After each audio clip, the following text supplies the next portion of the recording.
From KVUE News in Austin, you're watching Texas This Week with Ashley Goodo. Good morning. The second special session of the 89th Texas Legislature is over. Lawmakers adjourned sine die before the 30-day clock ran out. So what got to the governor's desk and what was placed on the back burner? We'll break it down, but first, let's get to the three things you need to know in Texas politics.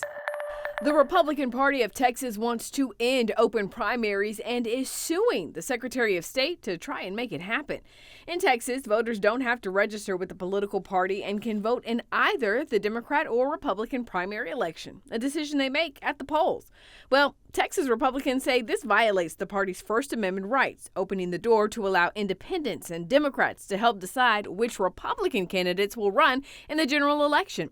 The party is asking the courts to declare the current system unconstitutional. In a statement, a spokesperson for Secretary Jane Nelson, who is a Republican, tells KVUE, quote, "As always, the Secretary of State's office is committed to fair, orderly, and legal elections. Preparations for the March 3rd primary election are already well underway in accordance with our state laws. Our council will review the suit," end quote. Another seat in the Texas Senate is about to open up. Texas Tech has tapped Conroe Republican State Senator Brandon Creighton to be its next chancellor. Creighton chairs the Senate Education Committee and authored several controversial bills, from banning diversity, equity, and inclusion offices on college campuses to revoking tenure. Now he will help lead one of the state's premier universities at a time when regents want chancellors with political influence over academic credentials. Improved and safer camp safety is now law in the great state of Texas, a law that will save lives. On Friday, Governor Greg Abbott was joined by families who lost their children in the deadly 4th of July weekend flooding as he signed 3 bills. Among them is a bill to enhance safety at youth camps. It bans cabins in floodplains, requires camps to have robust disaster plans and training, and requires independent inspections of those camps.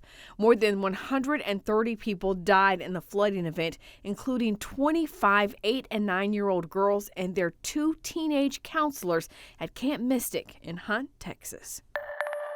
Youth camp safety became a top priority for Governor Greg Abbott. You may recall he added it to the second special session call, an agenda that continued to grow over the special session.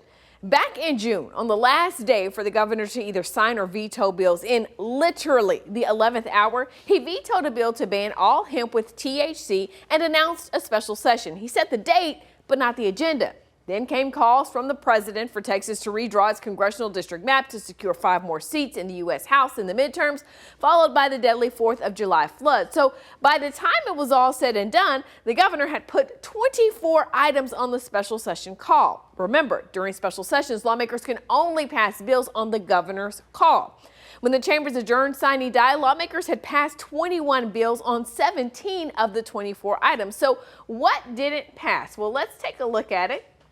These are the topics where bills passed, and this is what was not addressed. It was flood emergency communication systems.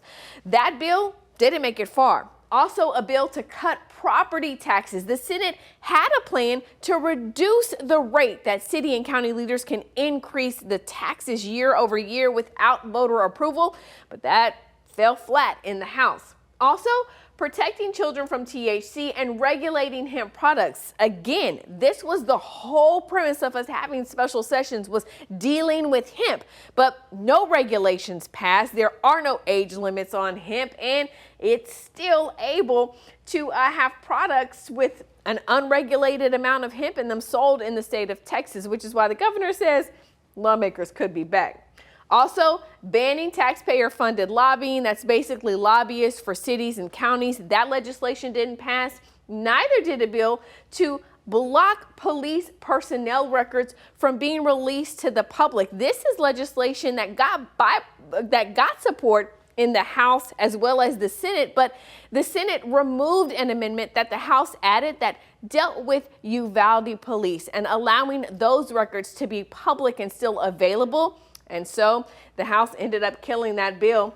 Also, a bill that fell through at the last minute was dealing with East Texas groundwater. This was really looking into groundwater and trying to figure out how Texas can address its water crisis. Now, One of the bills that did make it to the governor's desk is meant to discourage future quorum breaks. It comes after House Democrats left the state to delay that vote on that new congressional district map. We talk about it with the Republican behind the bill when Texas This Week continues.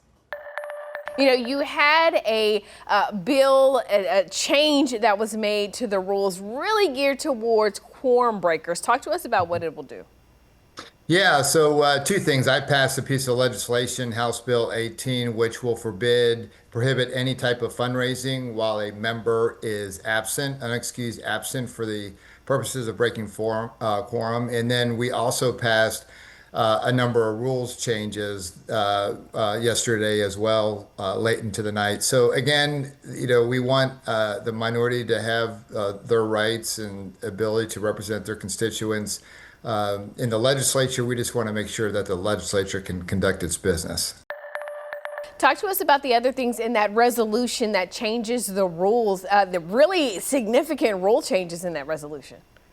Yeah, there was quite a bit of debate on the rules, and so again, there's an incentive there to ensure that individuals that do decide to break quorum, there's ramifications, there's actually penalties. You know, the Constitution, Article 3, Section 10 and 11, 10 talks specifically about establishing quorum and taking actions to compel members to show up for work. And of course, Section 11 of Article 3 talks about the fact that each of the legislative bodies can make the rules and punishments with respect to a wide range of issues, including quorum breaking. So we made some updates to the rules to incentivize individuals to make sure that they show up. There's some financial impacts. There's some budgetary impacts.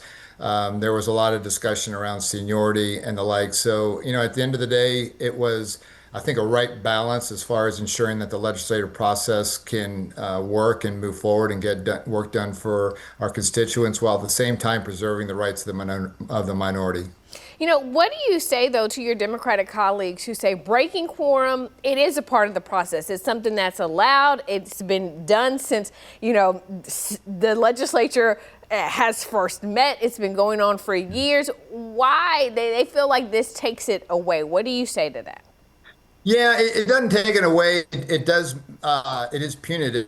There is punishment involved. And look, the big concern that I heard from my constituents and that other members heard from theirs across the state of Texas is, you know, the idea that there was a financial benefit, that the ability to raise funds, raise campaign funds, by breaking quorum. There's almost a financial incentive to break quorum. And so what we didn't want to do is we didn't want there to be a financial incentive for members to break quorum. And so that was the main driver of the rules changes.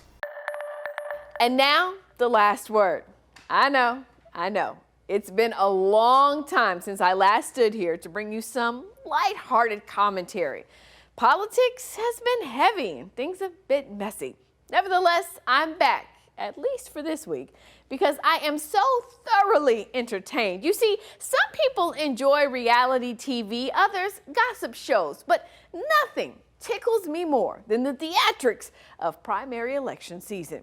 You may think those housewives know how to read people, but let me tell you, no group is as petty and over the top as Texas politicians running in a primary. The antics are chef's kiss.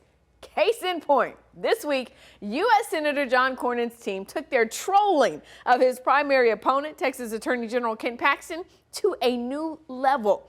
If you haven't been watching, up until now, there's been digital ads and catchy phrases, but this week, Cornyn's team turned up the heat, launching, look at this, KenStoppers.com, a website and hotline where Texans can anonymously report, quote, suspicious activity by Paxton. And to add insult to injury, they hired this mobile advertising truck displaying the site to drive around downtown, circling the Capitol. All of this pettiness in September. Just imagine what we'll see from Texas politicians come January. One thing's for sure, it will be fun to watch. And of course, I'll keep you posted on all the stunts. That's the last word. And this has been Texas This Week.